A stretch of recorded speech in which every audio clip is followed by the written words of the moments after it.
esto es un secreto, pero ¿tú crees en la vida en otros lugares aparte de la Tierra? No te vayas, por favor. En este momento, si te quedas en este viaje con nosotros, podrás descubrir que eso puede ser posible. Así que dame la mano y te invito.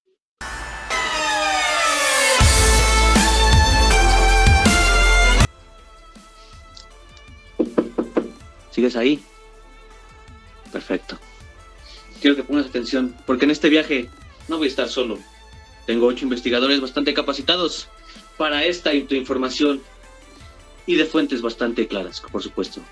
Tenemos lo que es al investigador José Antonio, su servidor Horus. Tenemos a una capacitada investigadora Liliana, al ingeniero Yael Adán, por supuesto. Tenemos también, nos complace decir que también está con nosotros Frida.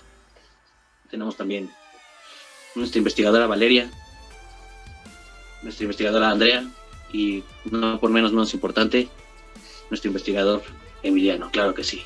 Así que, por favor, sumérjanse en esta poderosa investigación y imagínate todo lo que estamos a punto de decirte. Europa es el sexto satélite lunar que orbita Júpiter. Fue descubierta por Galileo el 7 de enero de 1610. Como podemos ver, tiene un diámetro de 3.121.6 kilómetros cúbicos, una gravedad de 1.314 metros sobre segundos al cuadrado y una rotación sincrónica.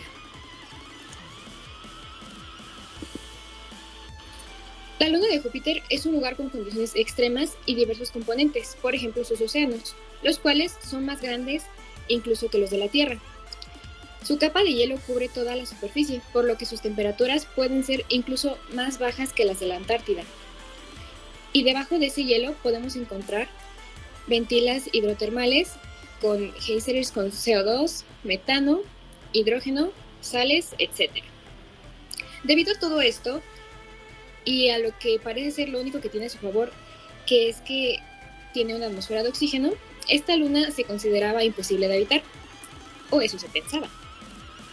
En fotografías recientes de algunos satélites se ha podido encontrar a ciertos microorganismos, más bien a cierto microorganismo, ubicado en el subsuelo, donde se encuentran los géiseres. Y al parecer está creciendo de una manera muy favorable, por lo que el equipo y yo nos hicimos las siguientes preguntas. ¿Qué es este microorganismo? ¿Cómo llegó ahí? Y, más importante aún, ¿cómo es que ha logrado sobrevivir? Bueno, para responder todo esto contamos con 2 teorías. Para empezar, planteamos la posibilidad de que hace millones de años la luna de Júpiter era como la Tierra, un lugar con una abundante vida y esta misma con, obviamente, condiciones más favorables. Sin embargo, todo esto cambió debido a un choque de un meteorito contra la luna. Aquí parten nuestras primeras teorías. La primera nos dice que como consecuencia de este choque se alteró la temperatura de la luna, congelándola, generando su capa de hielo y acabando así con toda su vida. Y la segunda teoría nos dice que ciertos microorganismos vinieron de dicho meteorito. Fíjate que personalmente nos agrada más la primera teoría, donde 2 microorganismos fueron los únicos sobrevivientes, quienes por el momento solo podemos responder que estos microorganismos son una arquea y una bacteria, las cuales evolucionaron para poder adaptarse a su nueva vida, llegando incluso a reproducirse mediante fisión binaria, creando así al protagonista de esta historia, la cual denominaremos como bacteroide. Podemos ver que algunas características de nuestro bacteroide es que es metanogénico, termófilo, barófilo, halófilo, anaeróbico y es una arquea. Elegimos este nombre en base a su posible metabolismo y la adaptación al medio que puede presentar según nuestros estudios. Aquí descubrimos que este microorganismo se puede definir como una arquea, Methanopyrus candieri. Esta fue encontrada a una profundidad de 2000 metros y en temperaturas de entre 84 a 110 grados centígrados, las cuales para ella no significan nada. Al contrario, se encuentra muy a gusto.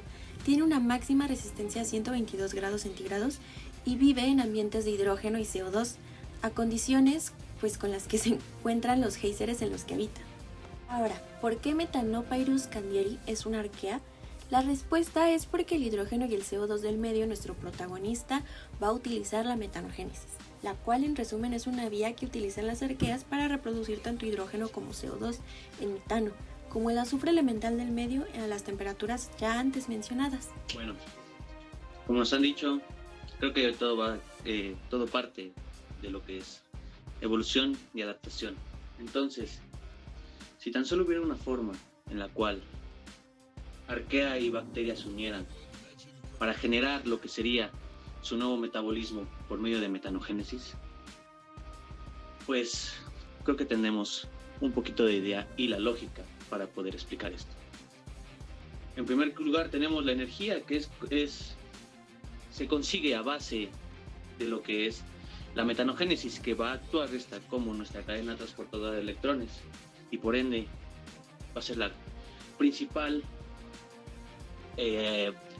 que va a estar en contacto con el medio, más claro con el CO2, que es nuestra principal fuente de carbono, y nuestro hidrógeno o nuestros sulfatos, nuestras sales de sulfato que están en el medio. ¿Esto para qué?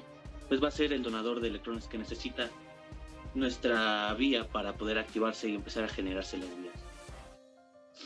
Pues después, para la biomasa, que pues sabemos que es bastante importante en estos casos para pues su crecimiento, su dispersión y su supervivencia, obviamente, pues tenemos unos productos bastante importantes como los es el piruvato, el acetilcoenzima A, acetaldehídos, ácidos, butiratos, butanoles, etcétera, que son importantes para el crecimiento y su buena vida de nuestro pequeño amiguito. Entonces, bueno, yo no soy tan experto en esos temas, pero los dejo con el ingeniero Yael, que seguramente él sabrá explicarle más a detalle sobre estas vías. Muchas gracias, compañero Horus. Es un grato honor estar con ustedes aquí hoy. Así que, si me colocan la imagen de la metanogénesis, por favor, para empezar a comentarla. Perfecto. La metanogénesis es una vía la cual asimila CO2 y asimila hidrógeno para que pueda producirnos metano. Este metano es el gas que se va a liberar a la atmósfera. Bueno, en este caso en el océano, porque es donde nos encontramos. Va a ser liberado, además de que nos va a generar el ATP, la energía, como bien lo mencionaba el gran compañero Horus. Este ATP va a ser direccionado hacia las demás vías del sistema. Siguiente, por favor. Aquí, el ATP pasará primero por la vía del Wood-Lungel. Esta vía también es anaerobia, quiere decir que va a asimilar el CO2. También nos va a incluir el hidrógeno.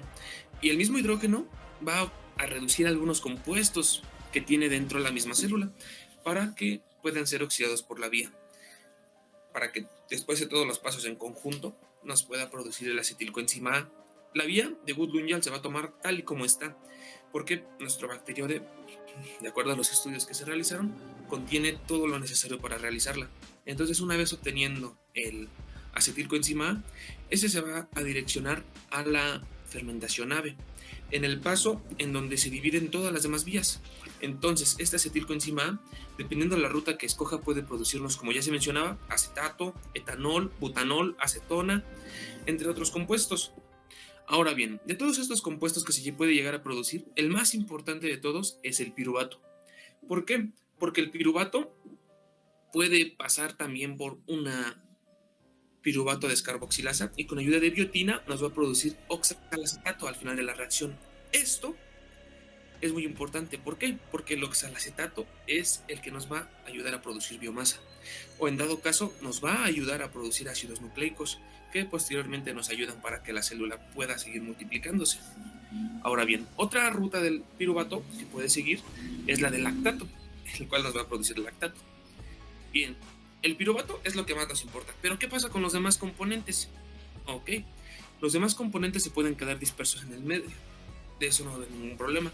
Se pueden ir acumulando por miles de millones de años para que después nuestros bacterioides evolucionados puedan asimilarlo y así crear compuestos más complejos para que puedan seguir subsistiendo la vida y no lo sé, hasta en algún momento sean completamente aerobios o terraformen la luna de Júpiter para que sea un lugar habitable hasta para el mismo ser humano.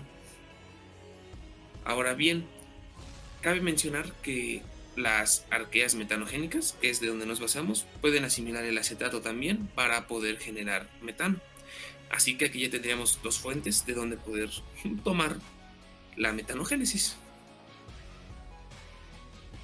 Espero que nos hayan entendido y les hayan gustado nuestras vías. Ahora, compañero Horus nos va a dar un hipotético qué pasaría si... Pues bien, en un dado caso, bueno, como vimos, estas vías son bastante, pues se acoplan bastante bien a nuestra hipótesis principal. ¿Cómo sobreviviría nuestro bacteroide en un lugar impensable? Pero la verdadera pregunta es, si sus condiciones son alteradas, si en un hipotético caso este geyser muriera, ¿cómo le haría este bacteroide para sobrevivir? Pues bueno, mi equipo de investigación y yo nos hemos dado la tarea de investigar también este caso.